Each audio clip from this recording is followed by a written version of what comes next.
Yeah! Je suis Sébastien Beaulieu, entraîneur des gardiens du Genève Servette. J'entraîne la première équipe depuis la dernière année de Pavoni, donc en 2006. On est en préparation là, des playoffs. C'est toujours une semaine qui est particulière. Allez. Puis 2-3 semaines. On va lâcher un peu de pression. Et là, cette semaine, c'est la remise en selle, la partie entraînement la plus importante. Ce que vous allez voir aujourd'hui sur la glace, c'est mettre du tempo, aller chercher les petits détails qu'on a discuté hier. Donc, on travaille sur lui aujourd'hui. Move that left arm.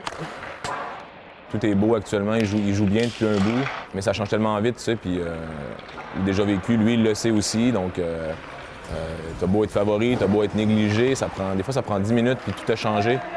L'année passée, contre Zurich, en demi-finale, il y a une mauvaise sortie à Zurich là, qui a conduit à des pénalités, qui a conduit à des buts, qui lui, a fait perdre sa concentration. Ensuite, donc lui a beaucoup appris personnellement de ça.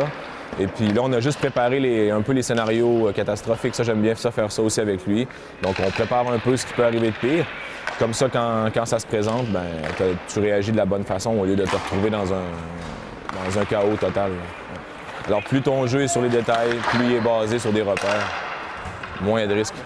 You just control it a little and you try to stick it. We need the starter, okay? If we don't have that... Mon principe psychologique, c'est de traiter un match de play-off comme un match amical, comme un match de championnat. Et ça, je le martèle tous les jours.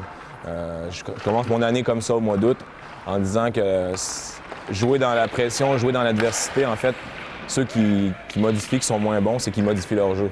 Si t'es sous pression ou t'en veux comme gardien et que tu vas en chercher trop, souvent c'est pire. Alors moi, je préfère qu'il réussisse à appliquer le jeu qu'il met depuis janvier. En janvier, il était précis, il était propre en ordre. Donc pour moi, s'il fait ça, il va tuer tous les jeux simples, puis il va y rester quelques arrêts importants à faire. J'ai pas trop envie qu'il aille jouer dans la psycho-agressive, mais après, il y a des athlètes comme ça, c'est un athlète comme ça. Il y en a d'autres aussi où parfois ils prennent un peu le défi du gardien en face, ils ont envie d'être meilleurs que le gardien en face. Puis ça amène des émotions un peu. Je pense dans les playoffs, ceux qui réussissent à bien jouer quand ça va mal, ben, ils vont chercher des victoires inattendues. Pour moi, c'est ça qui fait la différence, c'est les qualités mentales. J'ai toujours été un gars qui a voulu faire du développement avec des gens motivés. Donc, le poste de gardien, c'est un poste où à chaque soir, tu es sous pression. Donc, c'est un peu comme développer un joueur de tennis. On va dans tous les détails, on contrôle toutes les facettes, ce qui est assez différent du rôle d'entraîneur d'un groupe. Là. Here we go! Good! Je fais l'université à Québec là, pour apprendre, pour travailler la psycho, la physiologie, comprendre le corps, comment ça fonctionnait. Il y a clairement deux types de coachs et gardiens, même en Amérique, en NHL. Il y a ceux qui ont une longue carrière et qui transmettent là, ce qu'ils ont fait. Puis il y a des gars comme moi aussi qui sont un peu plus théoriques, on va dire. Généralement, je suis reconnu pour mon coaching assez négatif. Pas mal, très négatif. Catastrophique, hein? Vas-y plus court, là. Bord de ici à là. Faut que tu me fasses un one push, là. Je sais pas si c'est ma force, mais je sais que c'est les gars, ils savent très bien que je suis en équipe avec eux, que j'accepte jamais le niveau où ils sont, que je veux qu'ils aillent au-dessus. Et puis pour ça, il faut aller dans ce qui marche pas, puis pas avoir peur.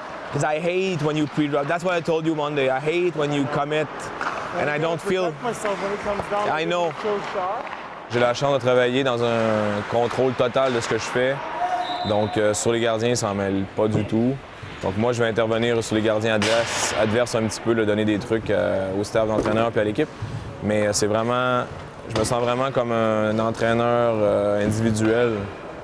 Donc ce qui me permet d'avoir un rôle différent que l'équipe, tu vois. J'ai un rôle de légèreté un peu, de calmer tout le monde et tout ça.